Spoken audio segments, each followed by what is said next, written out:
What's up guys, welcome back to the channel and welcome to my WrestleMania 41 Night 2 reactions. I'm not going to be going dead in depth on this because I'm going to do a huge review on the entire weekend, probably tomorrow after the Raw after WrestleMania, because then I can properly gauge stories and, you know, there could be questionable decisions that could then make sense after the Raw after WrestleMania. So I'm going to leave that till then. I'm just going to be covering the events of night 2 here. I've already given my reaction to night 1, so if you want to see that, I'll leave it up here. And yeah, let's jump into this. Night 2, I'll say straight away, was much better than night 1. Night 1 definitely disappointed. I am left disappointed by night 2 as well, to be perfectly honest. More so the whole weekend, but as I said, I'll get on to that. But it was a lot better. Let's get it started with the barnstormer, or whatever the phrase is, that was Rhea Ripley versus Eio Sky versus Bianca Belair, which saw Eio Sky successfully defend her title, which I'm really happy about, actually. I did think it made the most sense. The only thing that made me predict Bianca Belair was to keep her undefeated streak intact, potentially for Jade Cargill next year to win or to break. I instantly knew that Bianca was not going to win the match when Michael Cole said during her entrance that she's 4-1 at WrestleMania, mentioning that Battle Royal. So, you know, she's 4-0 at WrestleMania in singles competition, just not in a Battle Royal. I knew right then and there they weren't playing with the undefeated streak thing, even though they have, after every other win, that's it. So they're trying to frame it as not ending the undefeated streak. But I don't mind it. Most of all, I'm glad that Rhea Ripley didn't win, because I do not think she should be near the title for a while, you know. I think she needs to be more of a character outside of just title feuds, like Charlotte. Because Charlotte isn't. She really is just as good as the title she's going for, you know. Without a title, she doesn't really do much. So yeah, while we're talking about that, I'll get on to the other women's match. So yeah, I was very impressed with the match. Absolutely phenomenal. A fantastic opener. Close to the match of the weekend. I did. The two triple threats absolutely stole both shows. They were fantastic. And funnily enough, they were consecutive. Obviously, the Seth Roman Punk one was night 1, the last match of night 1, and then Io Rhea Bianca is the first match of night 2. Best match of the night, easily. Fantastic, really enjoyed it. The finish was great. Yeah, I could really see all three of them winning at different points, but I am really happy that it was Io. Getting on to the other women's match of the night, which was the co-main event, which isn't a thing. You can argue that the co-main event of WrestleMania would be Punk, Rollins, and Reigns, and then Cody and Cena. They're the co-main events of WrestleMania. Co-main eventing is not going on second last, because that's like that's more of a filler match, you know, the little lull before the main event. So that's not a great thing. The only reason they were put there is for Becky Lynch, apparently, or I'm assuming, not apparently, according to me. Because they obviously had a big reveal there. It was quite obvious, and that doesn't sit right with me. Bayley is one of the most consistent performers in the company, and she was just kicked out of Mania for Becky Lynch, who's been giving it the whole, I might not come back to wrestling, and then has politicked her way, potentially, into WrestleMania, only a few weeks before it. Got Bayley off the card. You know, they could have done Roxanne versus Bayley, like I said in another video, but they didn't go with that. And I'm really disappointed by that. I'm not a huge fan of Becky Lynch, to be honest. Obviously, she's a bigger star than Bayley. In the Four Horsewomen, she is bigger than Bayley. But I would say a few years ago, before the whole man stuff, Becky Lynch would have been bottom of the Four Horsewomen food chain. But obviously that's all changed around now, and she can politic her way into WrestleMania. And that, as I said, doesn't really sit right with me. But yeah, Lyra and Becky did win, so that took me to 1-1 on the predictions on the matches I've talked about so far. Before I drop to 1-2, because Logan Paul beat AJ Styles clean, pretty much, didn't he? He beat him clean, which should not happen. It's a travesty. I've seen some people saying he should leave. I don't think that'll happen. I think once his contract expires, that's probably him, and it'll be a shame. He's a guy that's had a really weird WrestleMania catalogue. Logan Paul is just another one to add to that. He shouldn't have lost this match. No way. No way should he have lost this match, and I'm not happy about it.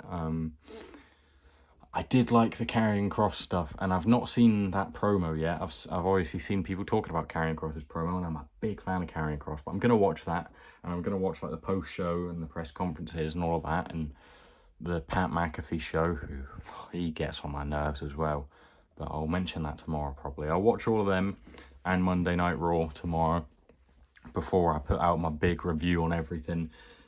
But yeah, match standpoint, boring. I thought, you know, not great. I expected better. It was a bit slow, should have been quicker. Logan Paul was a spot monkey. That's what it should have been. He should have just done stuff like that, you know, big spots and that, and it could have been so much better. AJ Styles should win. I know there's a bit of interference, and you know he goes against Cross, and that Jeff guy comes out, but I don't care. Logan Paul shouldn't have won, but that sent me to 1 and 2 on predictions, and sort of just boring, wasn't it? Then we come to Randy Orton's Open Challenge, which was a fun moment through the night, actually. Obviously, Kevin Owens' neck injury kept him out of this one, which meant Randy Orton had to host an Open Challenge.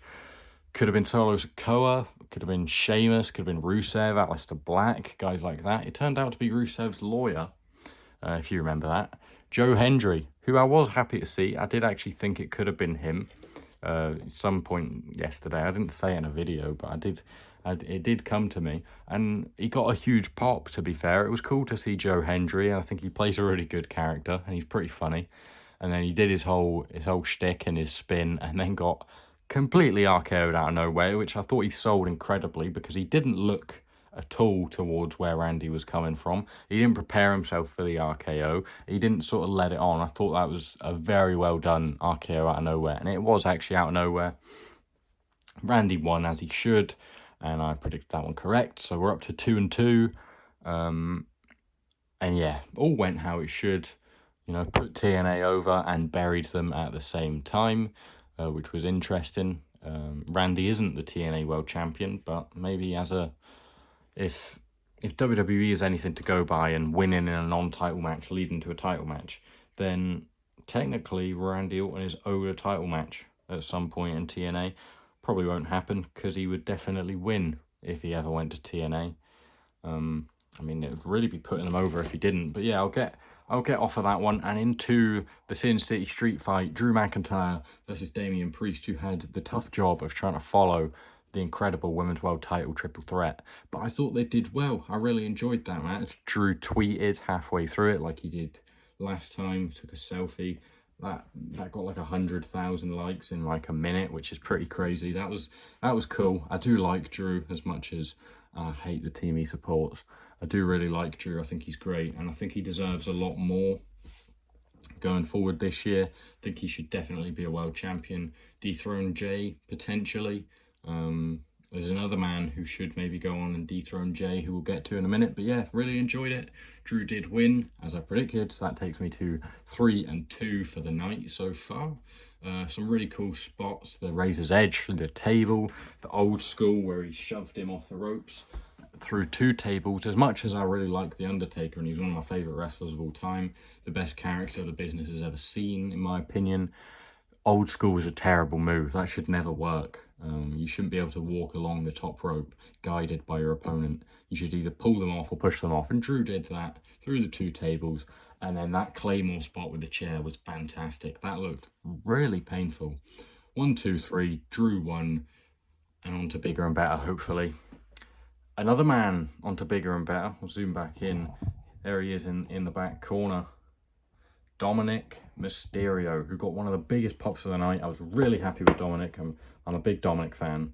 He is your new Intercontinental Champion, beating and pinning his Judgment Day friend, buddy, ally, Finn Balor.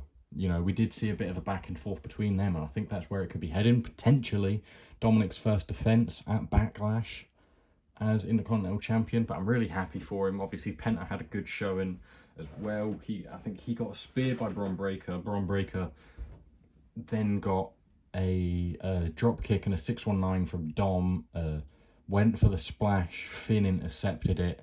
Then sling blade, shotgun drop kick, coup de grace. 1, 2. Dominic frog splash. 1, 2, 3 on Finn, wins the title, leaves the ring and all that, sprints back to the ring to pose again. Huge pop, really happy for him. Is this leading to a face turn for Dom? I thought it'd be the other way. I thought Balor would turn face and leave Judgment Day. I don't know how it's going to go. I think he's definitely not a face. He's a tweener. I think he's one of the guys where he's a good heel and he's fun to boo, but I think he's definitely got the makings to be a face. Obviously, he might still have to be a heel for a bit longer until his dad retires. You know, Dom versus Ray in a retirement match is inevitable, and that's maybe when he turns face for good or for a while. And Bron Breakker loses his title after he nearly killed Carlito, but he doesn't take the pin. You know, I think he's being defended, but I think this should be where he goes to the main event, destroys Jey Uso potentially, like I just said. I've seen some people posting, you know, the video of Ray celebrating with the WWE title and then Cena patting him on the back and then beating him after like 10 minutes. And people saying that's what Braun should do to Jey. I'd be all for that, to be fair. I don't think Jey needs a long reign. I don't think he should have a long reign because he isn't good enough to have a long reign, I don't think. But he deserves a reign, you know, however short it is. I think that's fine, but yeah, not too long, please. But really happy with Dom. Interested to see where that went. Great match. Up until then, it was going good, and then the Randy Open Challenge was still nice and fun. Logan Paul and AJ sort of killed it for me. The women's tag match I wasn't really interested in.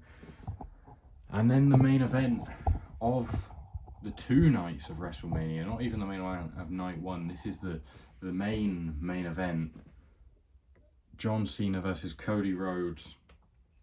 And it really disappointed me, to be honest. It could have opened. It wasn't, you know, the women's world title match was definitely main event worthy, especially standard of match, because that wasn't. It was slow, it was sluggish. I understand John Cena can't go like he used to, but John Cena and Cody Rhodes, or even as Stardust, had better matches like 10 years ago for the US title, and this is a WrestleMania main event.